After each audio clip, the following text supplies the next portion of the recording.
5 years ago, no one was talking about NFTs. Now, some are, but many still aren't.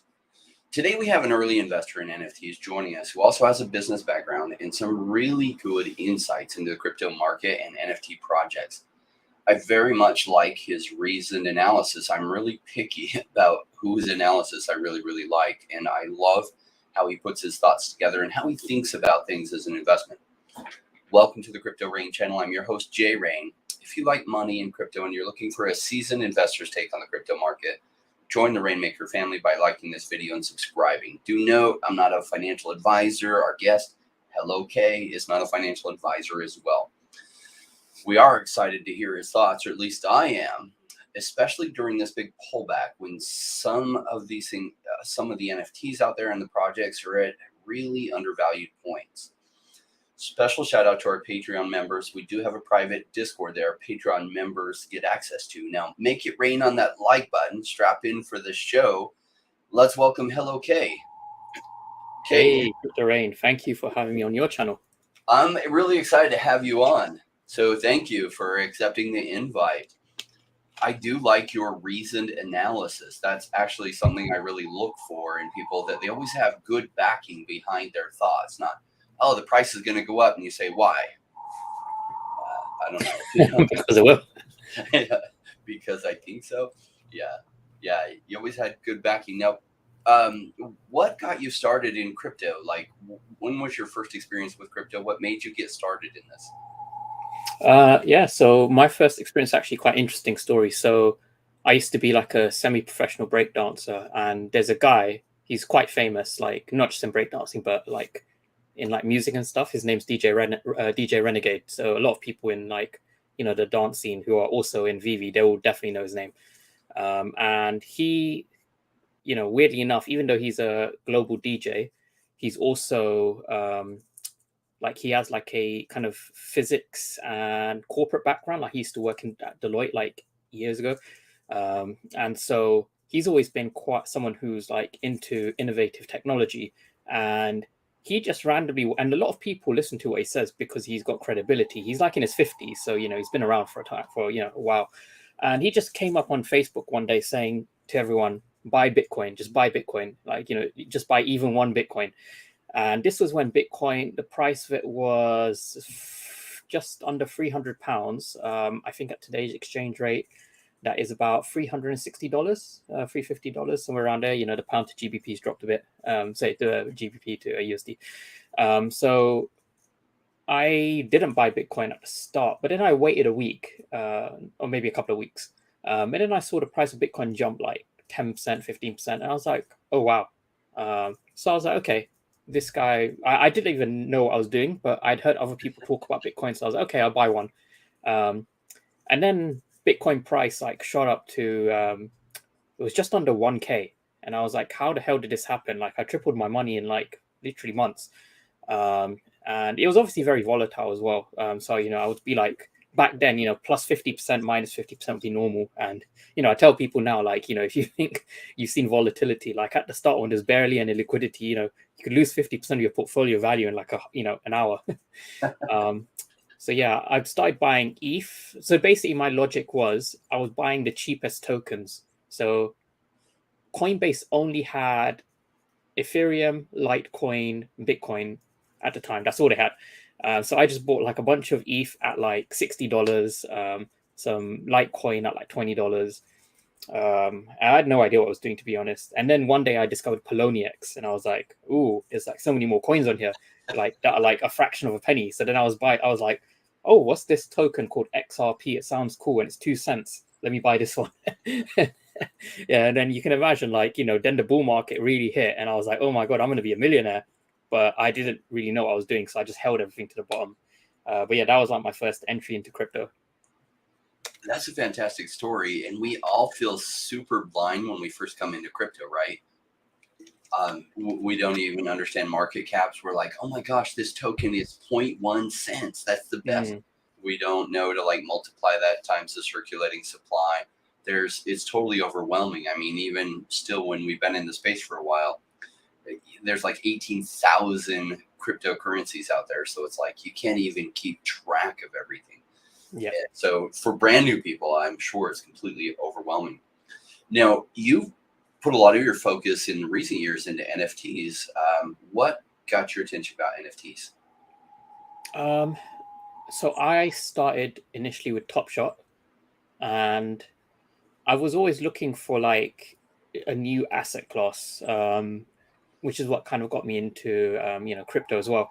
And I felt that with blockchain, there was bound to be like a new asset class outside of just cryptos to emerge from it. And NFTs, they were kind of around even before I got into crypto, but it wasn't like really a thing, like it was a mainstream or anything.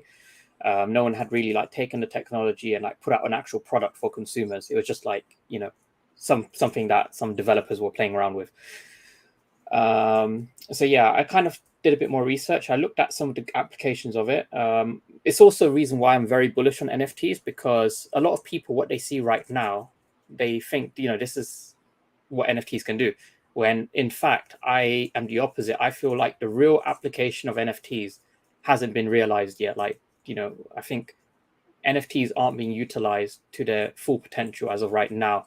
There are so many good use cases, but at the moment, when an outsider looks into the NFT space, all they see are like pixelated monkeys and dogs and things. And it's like, what is the point of that? It's like, you're kind of right. There isn't really a point, but it's just to like, it's a proof of concept that people can, have verifiable ownership. And with that, there comes loads of different applications which haven't been utilized yet, but when they are, I can see NFTs going mainstream for many, many different industries. Yeah, absolutely. When you talk about the broader use case, you're talking about like, how a house's title can be and should be Yes. NFT that are used. Yeah, identities, land deeds, house titles, loans. There are so many medical records as well. Because those can be immutable. So many different use cases, but right now, it's still way too early because that blockchain infrastructure actually isn't even really mainstream yet either. We're still using like, a lot of banks are still using like mainframes and stuff. So, we've still got quite a long way to go when it comes to the infrastructure. Then once that's in place, then we can start layering on, NFTs, or, there could be another new asset class that pops up, and, that could be the new kind of big thing. So what got you into NBA Top Shots? Was this back in the early days when it was unproven and it was cheap and the sales didn't even sell out? There was those common packs available for forever. Yeah. So I got in around about like quite early on. I mainly got into it because it was I had some spare cash. I was like, oh, and I also like collecting trading cards. I'm a big trading card collector. So I was like, oh, Top Shots, that looks cool. I'll get into that, and then that's basically how it kind of kicked off. I've got like various different trading cards that I keep sleeve. Like this one's a very classic Yu-Gi-Oh one. Nice. It's quite hard to grab this one because it's a original one from a set from how long ago? 18 years ago, I think. 18, 19 years ago, this one. Yeah, so I keep this one like sleeved up. It's just like there. So you grabbed some of those. You did really well on that because they had a massive pump in like February and March of last year. Yeah, I did well, but I made the same mistake. I held to the bottom. Yeah. I didn't. You're way ahead, right? Because like it pumped so much. I mean, I put $1,100 into NBA Top Shot. I think October, November, and December of 2020, and it went to 185,000.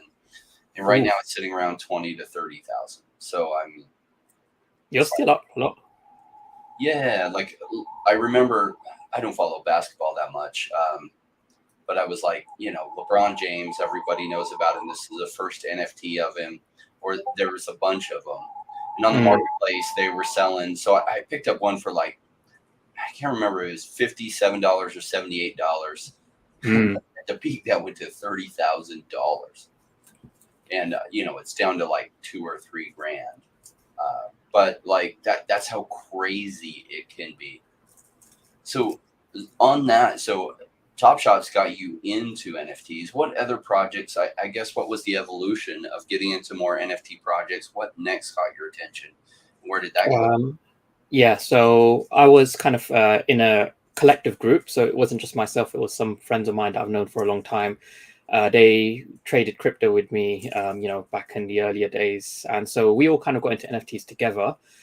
And so one of them just casually suggested, Omi as a token to invest into. And then through Omi, I found VeVe back in like March of last year. So I got in kind of like around the same time that a lot of the, influencer, I guess you call them like influencer people got in. And yeah, there wasn't much like in terms of content creation about VeVe and Omi at the time. There was a few people, but there wasn't like loads of stuff out there. So it was hard to find information. But one of our friends just like appeared and he was like, "Oh, Alfred Khan's in this project. Like, you got to check him out, etc., etc." And then we got in that way. And then I would say through that, I got quite heavily into play to earn. So I wasn't like early on Axie Infinity, but I didn't get in at the top. I got in like kind of in the middle. And so Axie Infinity was, very profitable project. I got into Illuvium like before they pumped as well. So, but Illuvium was a good case for me because Illuvium, I got in and I exited at $1,600 a token, and right now it's about $100 a token. So that time I actually learned my lesson. I was like, you know what? Given all the token unlocks that are going to be happening, given how much yield that they're giving out, and people have locked up their tokens for like until this date, I'm going to do the flexible staking where you can take out anytime. And so I staked it for like a couple of months. When everything was peaking, I was like, right, I'm not going to take the risk. This is at a good level. I'm pulling out. Sold everything, and I was like, okay, I'm gonna enter when they have a solid product out, because usually when there's too much of a product's value driven by speculation, that's a signal to sell for me. And yeah, so I got out, and I'm glad I did. But then I did put all my Illuvium profits into Omi at 0.6. So that came down quite a bit. So it kind of balanced out, but it's not like I lost or anything. So I'm happy with that. And yeah, I just continue to kind of look at things I feel like have valid use cases, good, a team with a good track record behind them, all the standard stuff that you look for. And yeah, anything that I feel like solves a problem in the market. Yeah. So I guess the evolution started with NFTs, NBA Top Shots. Now, did you just buy the packs? Did you buy some collectibles? No, actually a friend of mine sent me a Top Shot card to get started. I can't remember which one it was. It's on my account. But then I did the thing, the Q drop, and I managed to grab a pack first time. And then the subsequent times after that, I just could never get anything in that queue. So I kind of like got a bit bored. I'm not like a major basketball fan either. I was just like, but VeVe stuff, the collectibles and stuff, I'm a pretty big fan of that stuff. So yeah, I was like basically buying I went through probably up until the start of this year, I was literally completing every single set. Like I was buying everything. Nice. That's awesome. I think you're going to be really happy about that in the long term. One of the viewers Dan asked, is that your pet bird making those noises? Yeah, it's the Darth Vader bird. I have to like keep that's why I'm waving my hand, because it gets it to stop. Because I think he responds to my voice. So if I like wave my hand, he will like stop with the Darth Vader sounds. So started there, went over to what Axie Infinity, and then Illuvium.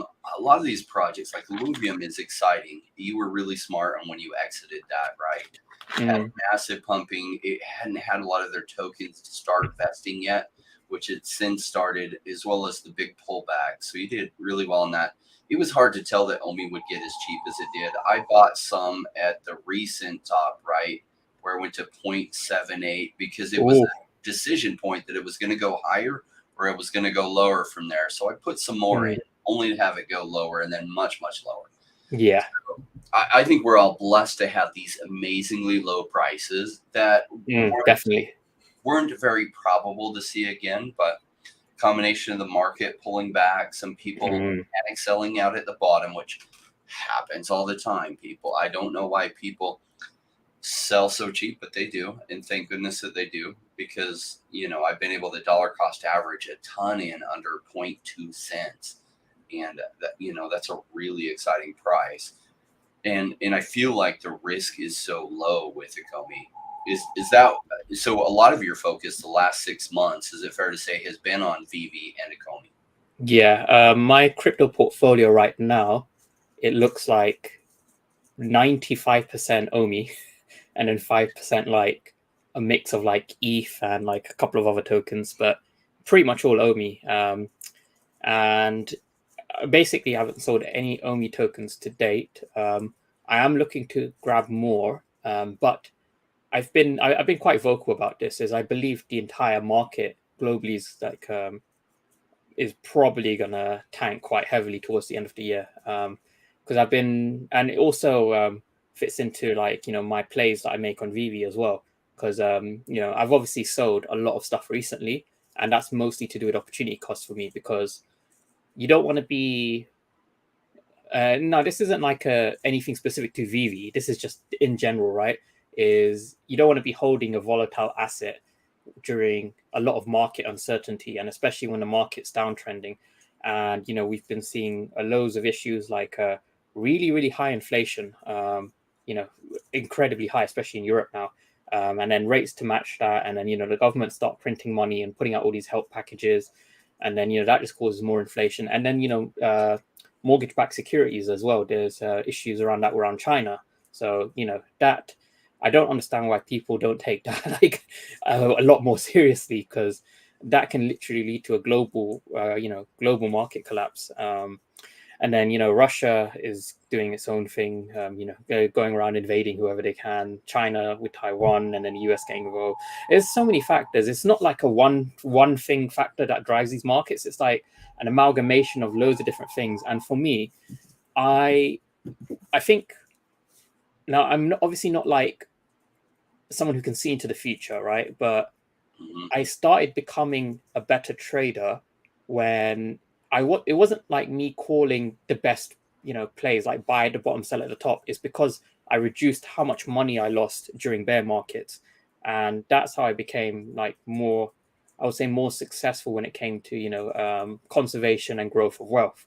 And I feel like a lot of people, they're over leveraged in very volatile assets right now. I'm seeing it all the time, especially in like not just VV, but other platforms as well.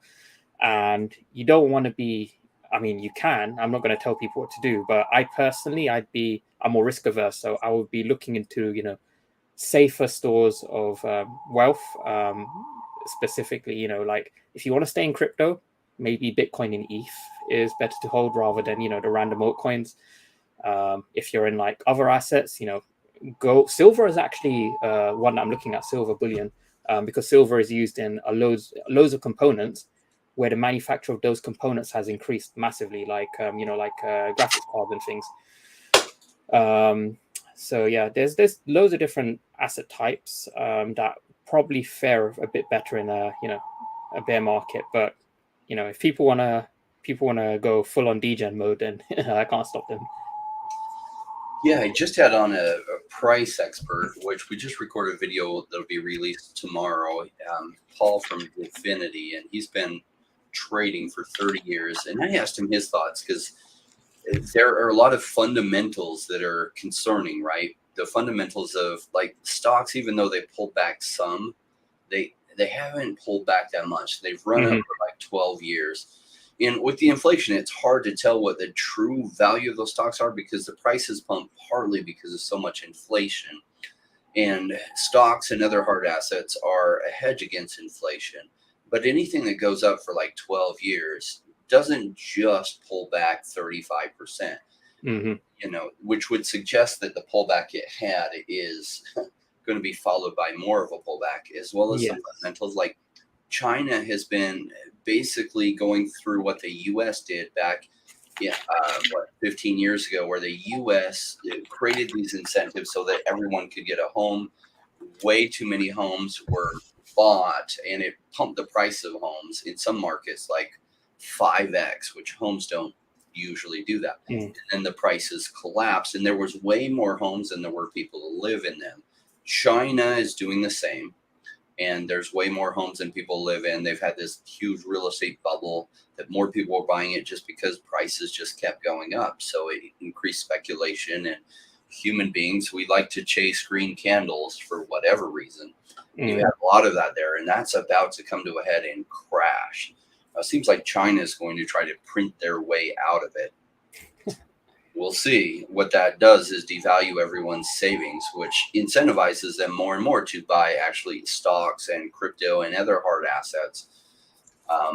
So Paul seems to think that, the charts still look bullish. I'm concerned about the fundamentals on if the China goes into a recession, the US goes into recession, Europe then as well, and Canada, like what does that look like? And we don't really have any patterns to look at for crypto, because Bitcoin was the first crypto, and it was just originally came about during the last big recession that we had. So it could lead to a bigger crash. So what you're saying is you're de-risking. You're selling some stuff, probably going to cash or less volatile assets than some of the higher volatility ones. Yeah, I mean, I think in VeVe, at this point in time, holding gems is always a good play. I mean, we're fortunate enough that VeVe has their own version of a stable coin in the app as gems, so that's good. But with crypto, I know what my risk appetite is like. I'm happy with, for now, just holding OMI rather than converting to ETH, just because, we never know what, Ecomi will pull out. It might just surprise us with a Binance listing or something. And, I'd be kind of annoyed if I sold at that. So and I don't need the money or anything right now. So I'm fine with kind of just holding OMI and buying more. I do believe that, the markets are going to dip more. But that isn't like a forever thing. I believe in 2024, when the Bitcoin halving happens, that's going to be the signal for the next, big bull run and for Bitcoin to reach a new all-time high. I am predicting 100K Bitcoin for that bull run. We peaked out at 60K in the last one. So I think we could see a push to 100K depending on how much inflation we also have, which I think isn't going to be slowing down. So it's kind of like that thing that we envisioned, years and years ago, with what would happen with, the global monetary system and, runaway inflation, and, how Bitcoin's use case would then kind of start to really shine. So at that point, I would say, OMI will follow Bitcoin, but then by then I would have also liked to hope, Ecomi's kind of, finally integrate the token into the app properly, and release more mainstream exchanges, marketed more, done all that good stuff. But even right now, it's not even $1 billion market cap coin anymore. It's like really, really low. So, there's a point where I'm like, this is oversold. It's way too low for what value it brings. And at that point, it's like, I don't mind buying at these prices. And if it goes lower, I'll just buy more. Because I've seen when it was overvalued, but right now I would say it's quite undervalued. So that's why I'm just holding back, waiting for the price to come to my buy level and then executing on that. Which brings me to a question. This is both for collectibles and for altcoins. What altcoins and collectibles do you feel like are the most undervalued that you're keeping an eye on? And are you buying now, or are you waiting? That's a good question. So in terms of altcoins, that's a hard one to say, because a lot of altcoins get their value from their use case. So for example, back in 2017, I made the prediction that DEXs would blow up because I could see the problem with centralized exchanges. And I felt that because I used Poloniex and Coinbase, and there was way more friction at that time to, deposit and move funds around. Now it's a lot easier. So, I felt that decentralized exchanges just made sense. And at the time, I was just looking at what DEX coins there were. There weren't that many. Loopring, I bought an ICO stage pretty much. And that did nothing for years, and then just randomly exploded because, as predicted, DEXs started becoming a thing. And at the moment, they're still not very well refined or anything, but at least, there are protocols which have been forking Uniswap. We've got SushiSwap, PancakeSwap, etc.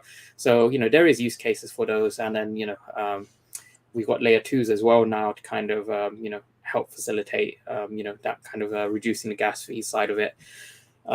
So I would say moving forwards, because of ETH 2.0, it solves the transaction speed issue, the high throughput issue. So a lot of these, Ethereum killers, they're probably not going to be doing that well. But the gas fees still exist for ETH. So I believe that, layer twos are going to be, I would say a good call. On top of that, if the layer twos do well, because of their need, which is facilitated by play to earn projects, because they obviously need layer twos, collectible platforms like VeVe that needs layer twos, and then metaverses, and people are predicting metaverse tokens are going to be the next kind of big hype, because this last cycle, the big hype was play to earn tokens, predominantly. So yeah, I would say that puts Omi in a very good position, because that's finally being classified or recognized as a metaverse token, because now we're finally starting to hear a little bit more about VeVeVerse, and with that Omi is going to be tied into that, so we are starting to see a little bit more awareness. But yeah, I would say the undervalued ones in my opinion would be any tokens relate to kind of metaverses with credibility behind them, so Omi, Mana, I can't think of whichever ones, but yes, Sand, even Virtua, or Cardano. Actually, I think that's where Virtua's metaverse is built with ADA. That's always a solid one. Yeah, it was really smart to move over to Cardano, right, and just be able to embrace the community there. That's actually up my feelings about what they're doing tremendously. That was a very smart move. Yeah, definitely. Collectible wise, if you want liquidity, then the comics, specifically the Grail comics, those are fine. I found that golden moments typically have quite good liquidity. Like people still, actively buy those. For me personally, I don't feel comfortable holding anything at this point, which is why, I've still got like pretty much all my Donald Ducks. I've sold a couple just to kind of de-risk myself a bit. But I had like over 60, so I've still got like 60 of them. Yeah, but apart from that, I don't really feel comfortable holding anything, and that's just my own risk appetite, and also I'm not at a loss either. I'm still at a, at least a 3x profit, I think, from what I put in. So I'm fine with where I am. And I think with the gems, I can make better plays. Either they drop some big IP, which I have liquidity for, or the market tanks, even more, as I suspect it will. Then I can get back in cheaper, or because I've got the gems, assuming, cash outs are working fine, then I have the ability to kind of go into, crypto when it dumps as well. So, probably Omi is what I'm going to be getting, or ETH, one of the two, depending on how low they go. So yeah, it's all about opportunity cost for me. Like if you're not liquid, it makes it very difficult to, take advantage of, like flash crashes and things like that. Yeah, agreed. So question, what do you think about the Darth Vader collectible, and do you hold any? So I used to have two ultra rares. I sold them both for around about 1.5k. It's come down a bit since then. Uncommon, I think, is someone posted today. It's nearly retail now. So I was like, wow, what happened there? But yeah, Darth Vader, I feel like, is one of the stronger ones when it comes to, holding its value in, turbulent markets. That's mainly because a lot of people seem to give it value because Star Wars is a huge IP, and Darth Vader is like the most popular, amongst OG collectors, the most popular Star Wars character. So yeah, I would say Darth Vader, if you don't know what to get, if it comes to like, something that wouldn't like suffer horribly in a bear market, I think Darth Vader is a solid choice. Current prices, I would say pretty decent for Darth Vader. I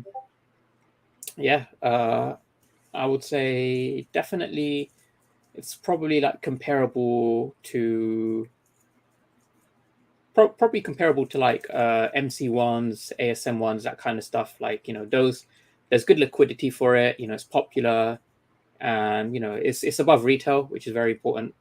And yeah, like I think in the next bull market, because it's like the first of its kind, like the first Darth Vader, I think that to many collectors would probably give it value as well. So yeah, Darth Vader, I think is a good option. Some of the space, some in joining us on the stream right now, they're pretty seasoned. They've been around for a while, and some are new. Like they don't remember the days when the Todd McFarlane Batman was just sitting on the app and people were passing on the opportunity to get it for 80 gems because it just seemed like that opportunity would be there for forever. Yeah. And all of a sudden it was gone. And then, it stepped up. And what crypto often does is like 2 or 3 steps forward, 1 or 2 steps back.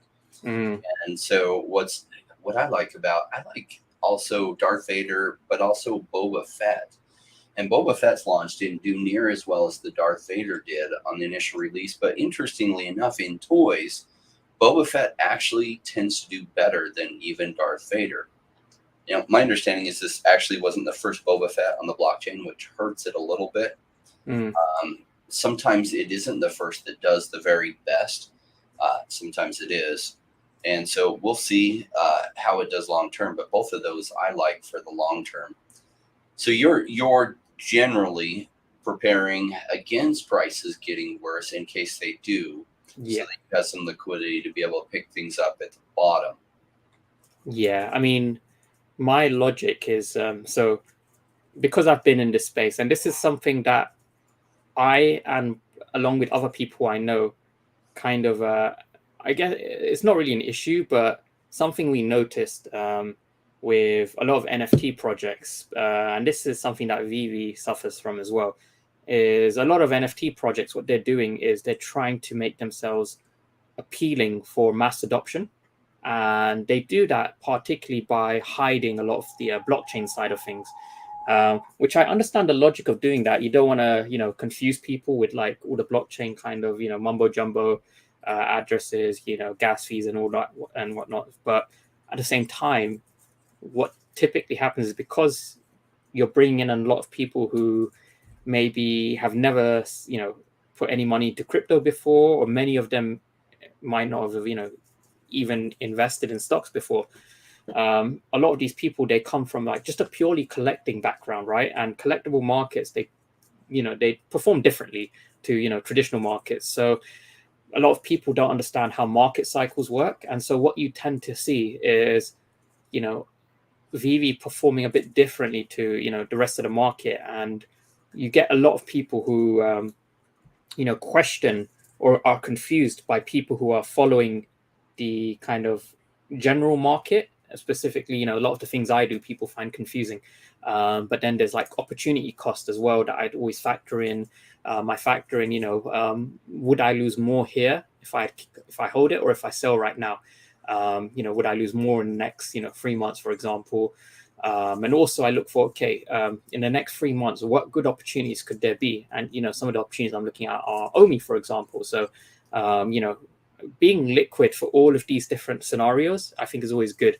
But right now, my current logic is sell, have gems as liquidity. Then a couple of things could happen. One, VeVe rolls out some really big IP, which is very likely. I'm predicting Banksy for London Decon.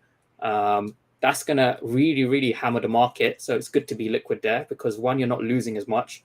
You're not competing in a sell war with other people who are also selling. You've already got liquidity, and two, you can buy up and stack chunks of some really good IP. So that's one scenario that could play out. The second scenario is they don't release any big IP, but the market continues to dip because they're just still rolling out more and more drops, which is very likely. They're not going to slow down the number of drops as a business. So again, more market dilution. Two, the overall market kind of tanks towards the end of the year, which I'm predicting. So through that, you can, either pick up more VeVe stuff, more crypto, or just go into whatever it is that you want to grab that's cheap. So liquidity is good for that. The only scenario where I see myself losing is if everything on the VeVe app were to moon right now and they don't roll out any big IP. But that scenario. I just don't see how that's going to play, how that's possible. But that would be the only losing scenario, because right now I've locked in, pretty much like nearly triple what I put into VV. And so I'm happy with where I am right now. You make a very articulate case for that and why you're taking that strategy and what the risks are. Knowing full well what the risks are, I think you pretty well laid it out. That really the only way you lose is if the market pumps across the board and there's not a big IP sale. A little hint to the users with VV Collectibles: when a big IP comes out the day before, prices on all those grails that you want to get into sometimes go down by 30 to 50%. And then the day of, they go back up. And so it's like this window of time where prices get the cheapest is people are trying to sell some things to get gems ready for that. So it sounds like a lot of those gems you have on the side are prepared for if there is a big announcement, like another big IP drop, like what we saw with Amazing Fantasy 15, what we saw with the Darth Vader. Yeah. Cool. I'm looking forward to see what the one of one sales do and where this continues to go. Do you have any insights on what they're doing with the VeVeVerse? I personally have heard very little. Yeah, so VeVeVerse, I would say I don't know too much in terms of the development side. What I do know is that they did start development, and they're expanding and building out the connectivity between showrooms, because that's something that they have the scope to do, and it only makes sense because building out what you already have for more functionality, that's the easiest path to success. Because if they were to build something out purely from scratch and then try and launch that in one go, we don't know how long we'd be waiting. So it's good to kind of give users like small little updates constantly. Like that's how, software development should work.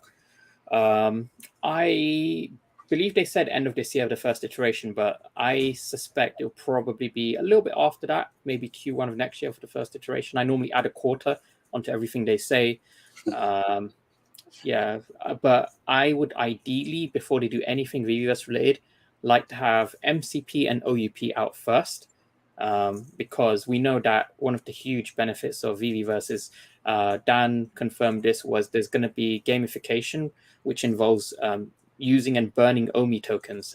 He confirmed that in an interview with, I can't remember, it was that wormhole guy. I can't remember what his name was.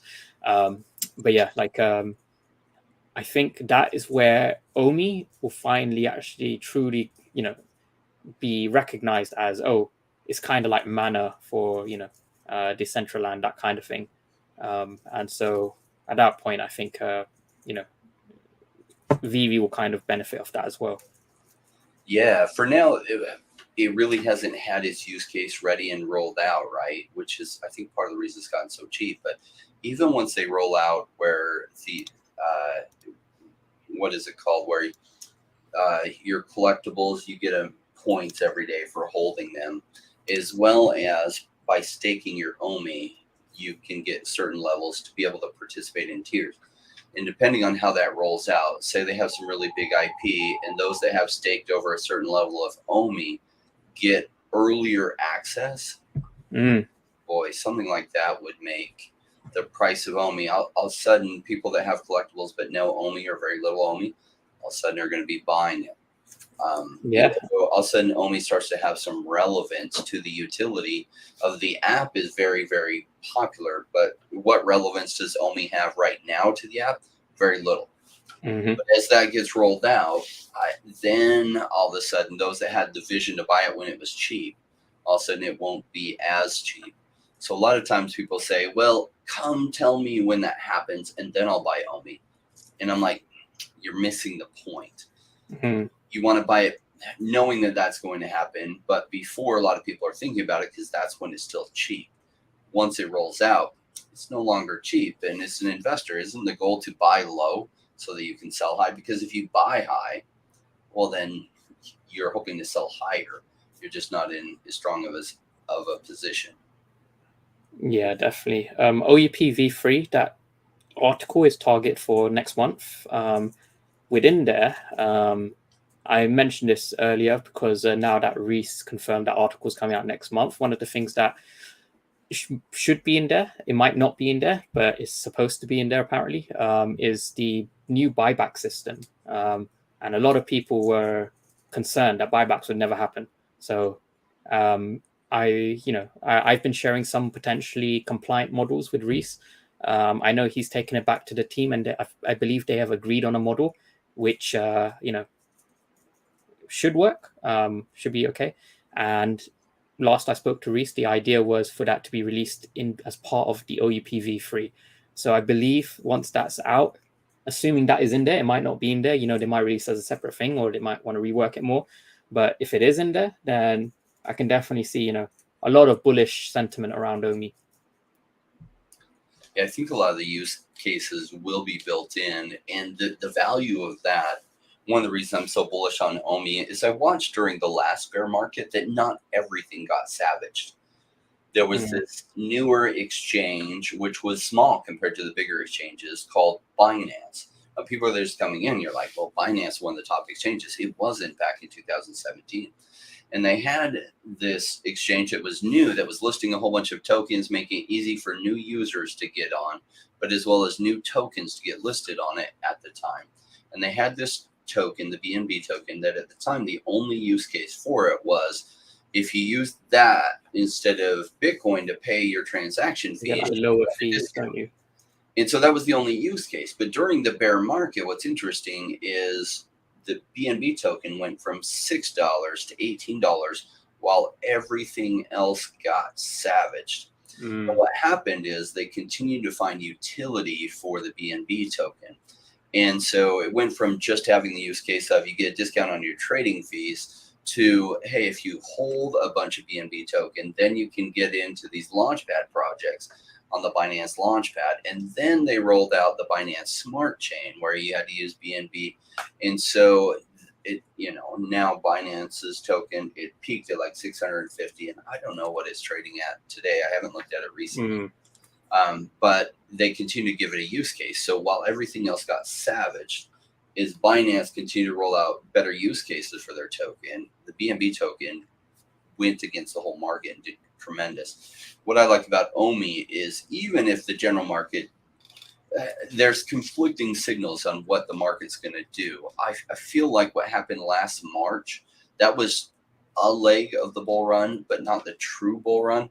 What happened a little bit later was just some manipulation and essentially, Facebook's announcement on metaverses being where they're going because that's the future. But the bigger leg of the bull run never happened because Bitcoin is traded like a tech stock by Wall Street. And so if I'm right on that, then there's another leg of this last bull run that hasn't happened yet and is still coming. But that's conflicting with, gosh, there's so many fundamentals going wrong across every economy in the world. So can that still happen? The truth is, I don't know. The technicals on crypto looks good that we've formed somewhat of a base, but the fundamentals look terrible because crypto continues to be traded like a tech stock. That if tech stocks continue to drop further, and they might, there's the strong reality that they probably even will. If they do, will crypto continue to fall with it, or will it decouple at some point? And that I don't know. That's part of investing. All we have is probabilities, and we play the probabilities. So I wanted to get to some of the comments. We've had a bunch of comments all along the way. Great job, everyone.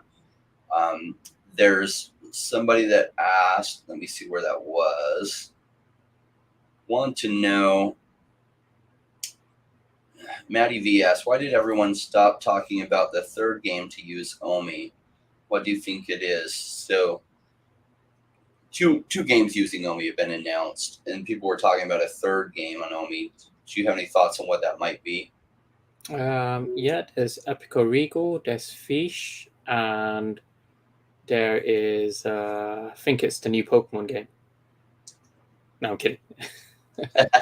They're gonna take it seriously. No, I don't know what the third game is. I'm gonna, I might ask Reese if he has any hints, but Yeah, I don't know. The rumor is it could be that game that's similar to Brawl Stars by Cam's company, because he's an advisor for Ecomi as well. And I believe I'll need to double check. Let me see if I can Google it right now and find it. But there was like a really interesting link between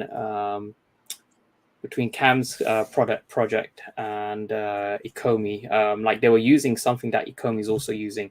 I would need to like try and recall what it is. But yeah, if I find it, I'll mention it right now. But yeah, don't wanna hold this up. Okay. Yeah. Another question from Abe. K, do you keep OMI on exchanges or on a wallet? Nope, no exchanges anymore. I would advise. This is probably the only financial advice I'll give, but it's probably best to grab yourselves one of these. This is what I've pretty much always used since I got into crypto. I grabbed, a Nano Ledger way back in the day, and it's all you need is a Nano Ledger S. You don't need the fancy ones. This is fine, and yeah. OMI is an ERC20 token, so it exists on the Ethereum blockchain, and you just need your ETH address. That's pretty much it. So just download the ETH app on your Ledger, and then on Ledger Live you'll be able to see all your ETH tokens, ERC20 tokens, and my OMI is all there. So I would say it's more of a precautionary thing rather than it's gonna do anything major for you. Maybe because if end of this year the markets do go to crap, then what we saw earlier this year with a lot of exchanges, holding funds up from their users. We saw the issue with 3AC, Voyager, Celsius, all of this nonsense. You'll be protected from that at least. And that's the main reason why I also avoided getting into these kind of high yield staking platforms. Like I did staking on Ascendex just because Ascendex itself is an exchange. It's not just a DeFi yield platform. So it's a bit safer because they can get their fees from the spread between buy and sells. But yeah, like apart from that, I don't leave my crypto on like platforms just laying there. If I'm not using it actively, I'll keep it in a hardware wallet. Smart. So you still buy it on exchanges, but then withdraw to your hardware wallet versus trying to buy it on Uniswap and paying larger e-transaction fees. Yep, exactly. Yeah, that's the idea. I mean, I would say it's probably a good idea to keep your stuff on a hardware wallet. One of our other questions, Bill asks, what is your buy level for buying more OMI than what you have now? Yeah, my level is 0.0011. So 0.11 cents. Yes. Is where you're like, yeah, there's gigantic buy orders in just below or at 0.1 cents. Yeah, exactly. To push through those buy orders would be hard. Yeah, I mean, if it goes lower, I will try and stay as liquid as possible. I try not to go all in, but I do want to kind of, have just enough that I lower my DCA by a significant amount, but then I want to hold on to some liquidity just in case, it goes even lower. That's always an option. Bill Gardner's reminding everyone to smash that like button. Absolutely make it rain on that like button. Thank you, Bill. So Bill also said the Canon game, where did it say? He was listing out the different games. He said Fish was the third game. Epico, Regal, and Canon game were the first two, and then Fish. Ah, okay. I mean, the Canon game is a play to burn game. It doesn't like use OMI, but it burns OMI. So I wasn't sure if that counted. Yeah, it's fun to see other games building off using OMI's token and giving additional use cases, right? Fun. Those games are able to benefit from the OMI community, which is vast and, very much pays attention to what's happening. Okay, how do I say this? Anand1 Kenobi asks, "Hey, you're invested in Monster Infinite. Any thoughts on the Moni token and the open beta upcoming?" Oh yes, yeah. So that's a token I invested in quite early. I got in the ICO, and then I bought near the top, and so my dollar cost average right now is like 90 cents. And the token's actually sat at around about 8 cents. So I'm down quite a lot on that one, but it's mostly the hype for it is just completely gone. Because people think it's a slow rug, but fortunately I got invited into the closed beta. But they are very secretive with what they're doing right now, because they don't want to kind of release their content and then it becomes overhyped a bit too early. So they did announce in the closed beta group that they are going to start allowing people to create content for it, so you can actually share like videos and stuff on your YouTube channel of the gameplay. And then I think that is going to be a good signal, because it proves that they weren't just sat there doing nothing and just waiting to slow rug the project. They were actually building. So that I think is good. And then following that, we should see the main game, because right now, similar to Omi, the Moni token doesn't really do much. There's no or the NFTs don't do anything at all right now. Actually, there's no game that uses them. So now we're finally going to get a game, which we have some actual use case.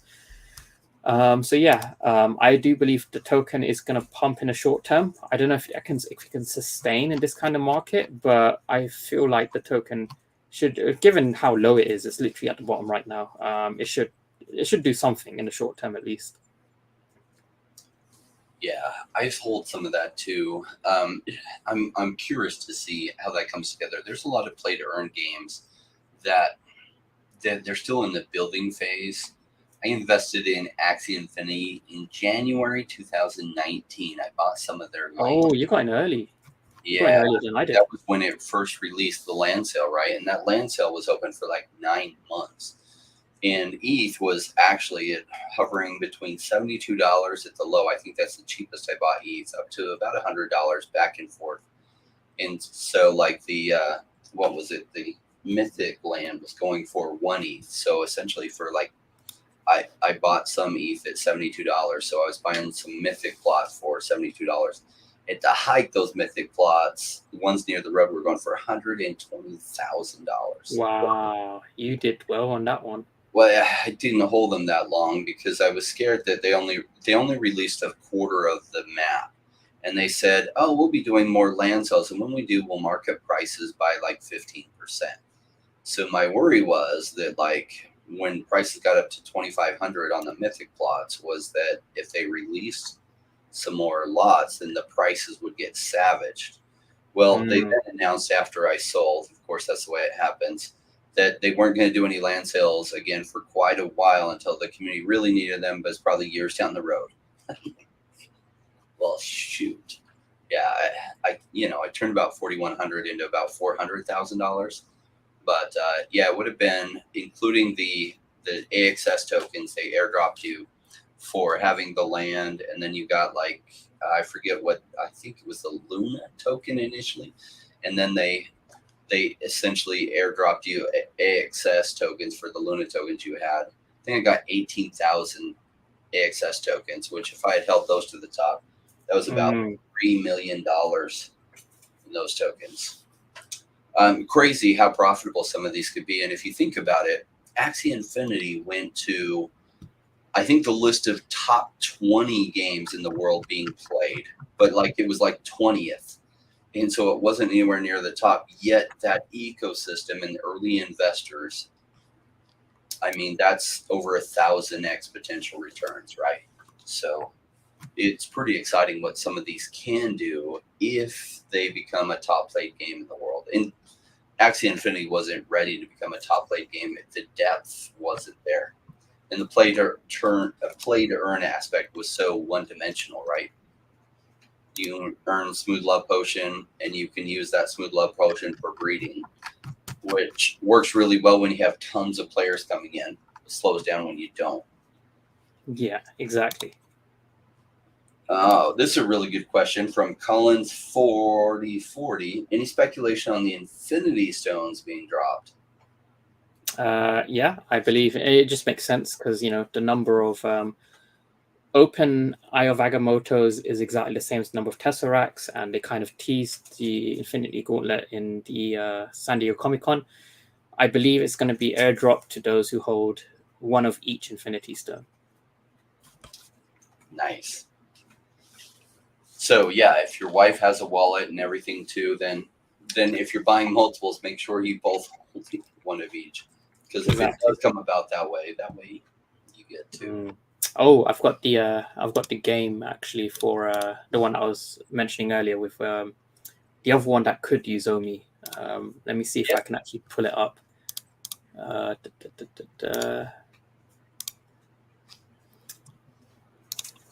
me share. Okay, is this showing? Yep. Okay, yeah. So this one, Fableborn, is by Pixion. So Pixion, if we go to that, let me just change it to this tab. Okay, yeah. So I think the team. Here we go. So the guy who's the founder and CEO, Cam Punier, you can see here, former Konami, 12 years in gaming industry, developed esports academy, grassroots. He's a real-time multiplayer, and Yu-Gi-Oh as well. And he's on the gaming advisory board and member of Ecomi VV Digital Collectibles. So he went out and developed this game called Fableborn, which is under his company Pixion Games. So if you go to Fableborn, and if we go to their roadmap, roadmap, here we go. Yeah. So right now, Q2 of 2022, they finished their funding round, and they released a light paper. This quarter, they are launching their marketplace, doing the pre-sale of their characters, the NFTs, I guess. And yeah, they're doing the IDO. I think the IDO might be for their token end of the year. And then they're going to do, similar to like Axie with their land, island pre-sale, island public sale. I believe this project will probably, to me, it makes sense for them to integrate Omi in some way, because I know that, the different advisors of Ecomi, they're quite close to David, and they would want to implement Omi in some way because they know that the community behind Ecomi is quite large. Like Venkatesh saw that with Epico Regal, they integrated Omi, they partnered with Ecomi, and a large part of that community got involved in Epico Regal. That obviously helped them massively with growing their user base. So yeah, Fableborn. I haven't looked into it too much, but it's there for anyone who does want to check it out. And probably I suspect there'll be some links with Ecomi. Great. Yeah, thank you for sharing that. Also, I put a link down below. If he hasn't subscribed to Hello K's YouTube channel, that link is right below, so you can click on it and then follow him and subscribe. I like your reasoned analysis, right, in the way that you think. And I like especially people that don't think the same way as me, right? Otherwise, it's just an echo chamber. But exactly. particularly helpful when they give the why they think that way, right? So that I can listen and use that like a sounding board, because I'm always checking my theses against reasoned analysis by other people. Yeah, I mean, and I like it when people kind of disagree with me and give their thought process, because oftentimes I may change my output as well. I may change to do the opposite of what I thought I would do, and I know some people, when they hear that, it's like, oh, you've got no conviction. But I would say, that's not really conviction. That's being stubborn. When you hear someone give you good evidence, but you refuse to change your thought process or your decision making, just because you've got too much pride to admit, hey, this person's got a good point. Like I might be the wrong one here. I'm not afraid to admit when I'm wrong and act on it as well. When someone's raised a very good case. Yeah, with investment, you have to be open to new information, right? Because it's when we reject new information that we pay the highest price. Because basically, in the investment world, part of the reason that there's such good returns is unequal information. Nobody has all the information. So what you're trying to get is solid, good information to update what is the probability of things happening. And refusing to update that probability based on new information, like you said, just stubbornness. I want to say Eli Stanky says, I feel like OMI needs to be at 1 penny for MCP staking to make sense. Thoughts? I think they mean OEP staking. Yeah, but basically it doesn't really matter too much because it's always going to be a dollar amount that you stake for, right? So $10,000 of OMI, that could be 10,000 OMI if OMI is, a dollar, or it could be, 10 million OMI if, OMI is at, 0.1 of a penny. So it doesn't really matter too much because it's a dollar amount that you're staking. Now, that being said, the staking is definitely going to help because they're going to be burning from circulating supply. You're going to be locking up OMI. We know that, the effects of locking up token does reduce circulating supply, even if it's a temporary thing.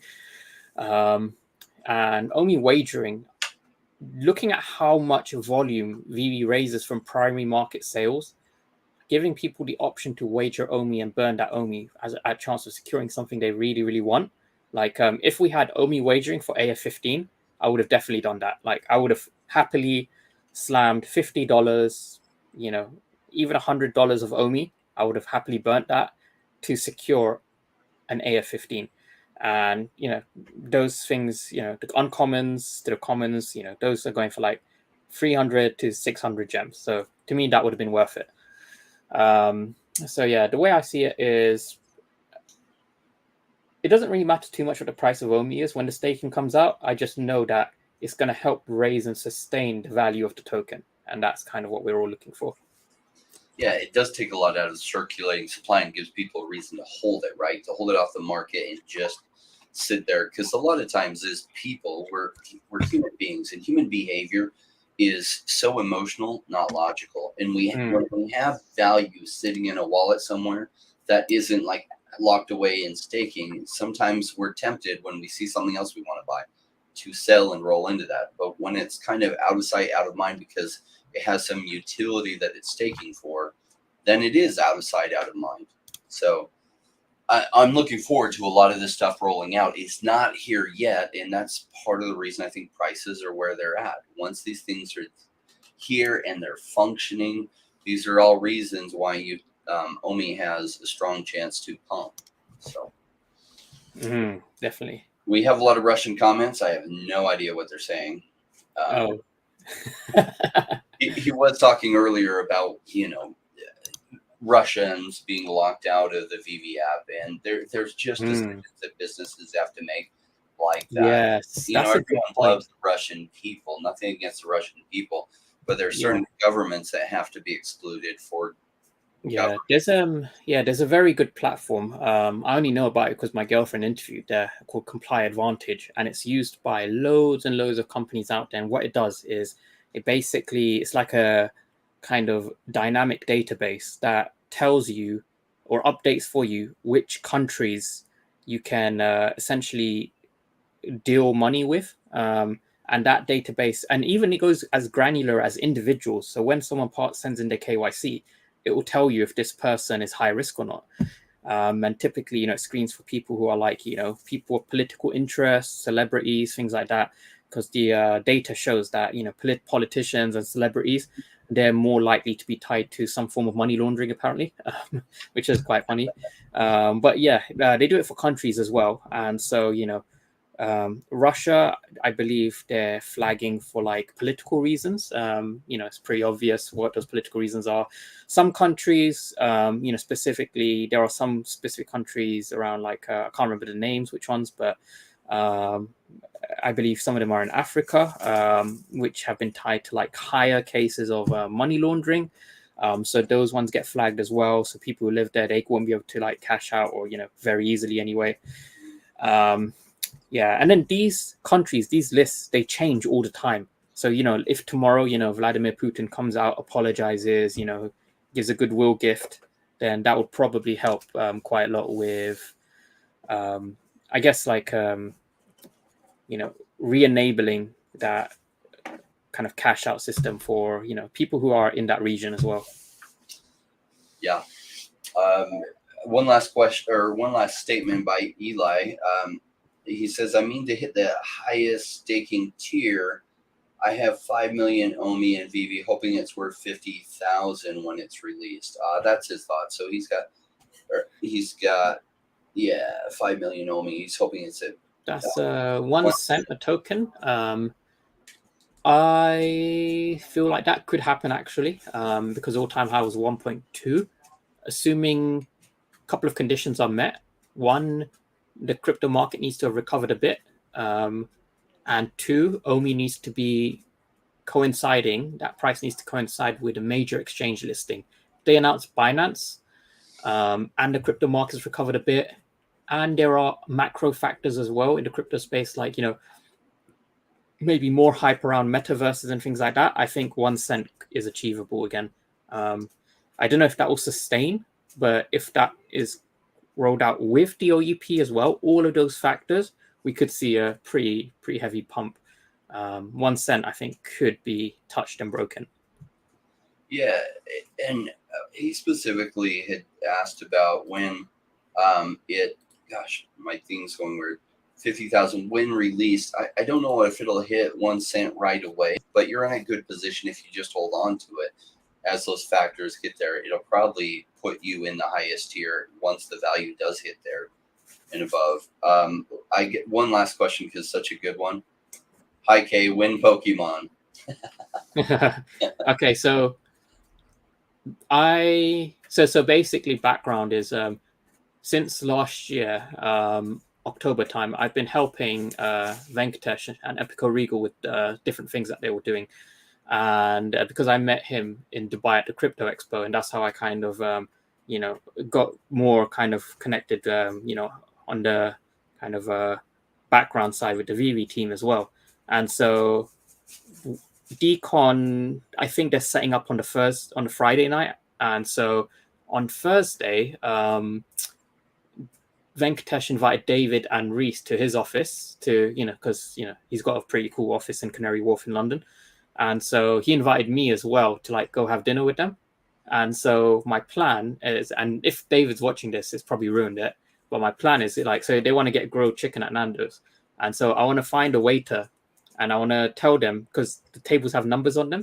So I want to be like, oh, can you go to table number 20 and ask if there's a Mr. David Yu there? And when he responds, can you say when Pokemon? And I want to record that. And then I'm going to post that on Twitter. I'm going to tag David. It'll be like, I did it. This is the best meme of all time. And then people are just going to take that clip and probably edit it and stuff. And make 10,000 different videos out of it. Yeah, exactly. So that's going to be my secret rare video clip. Have a little Pikachu that's animated coming in. Exactly.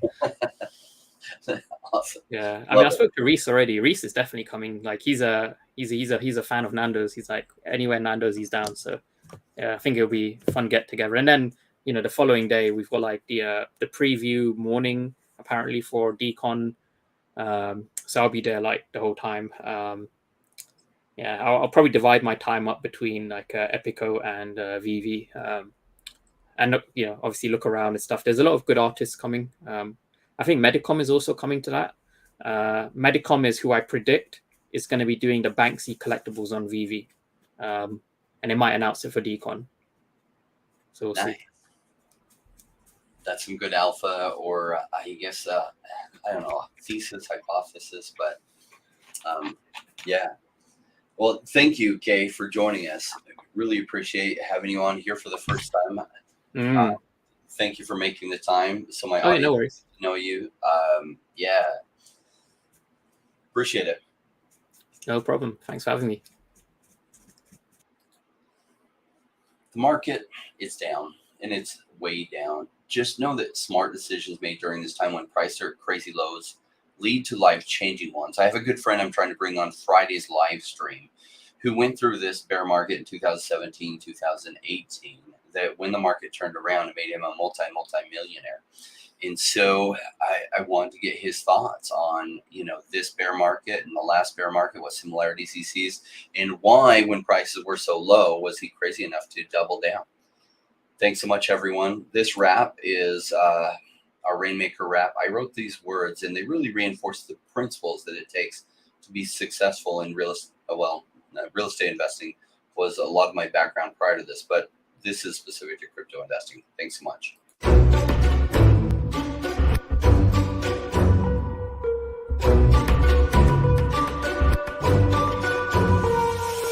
Came into the space chasing all of the gains, chasing the pumps and all of the hype trains. But like in life, shit bad before you could. Was told to buy when it was pouring like a rainmaker should. I buy when it's down, don't chase the boats that I miss. Cause I always make the time in mind. I stick the one out cause I'm patient like that, and I'll wait for the right time. I sell when it's high, I buy when it's low. They call me rich, they call me smart. I'm just a rainmaker running the show. Calculated investments, I don't lead with my heart. The principles are simple, they're leaving a mark. Buy when it's boring, just gotta be smart. I sell when it's hype, like all the channels they pump it. That's when I was selling, got parabolic and dump it. They call me rich, they call me smart. I'm a rainmaker, making my own start. I'm with the future, learning the past. Makes it time fly by, years going so fast. The game plan is mine, I'll own it now. When I reach the top, haters asking me how. Cause I'm a rainmaker, investments I love, and I follow what I learn, not relying on luck. Time is never better, the time like the present. This next 5 years is a gift and it's feeling like heaven. I'm committed to learn, studying to know that nothing comes easy, but with knowledge the game show. Sticking out this road, cause soon will come a bear market. Learning and growing, and when it's slow will be the target. They say it's come out, Bitcoin is dead. The massive decreases can get to your head. Sticking around, the time is better. Strong like that, I'll let the others be fretters. 2 years time, the ball will bring back the gains. That makes it worth the effort, cause here comes the rain. So let's go rainmakers, let's make it all happen. They go with the hate, say the haters be crapping. I'm here for 5 years, let's do this together. The time is right, the time could be better. They call me rich, they call me smart. I'm a rainmaker, making my own start. I'm with the future, learning the past. Makes it time fly by, years going so fast. The game plan is mine, I'll own it now. When I reach the top, haters asking me how. Cause I'm a rainmaker, investments I love, and I follow what I learn, not relying on luck. Haters be hating, the time to slow down. Addressing what they say when I'm wearing my crown. They're chasing green candles like someone who was new. I got a vision that was bigger, helping me to push through. I'm still human and sometimes it is rough, and that's what makes me special, simply I stay tough. Cause I'm a rainmaker, investments I love, and I follow what I learn, not relying on luck.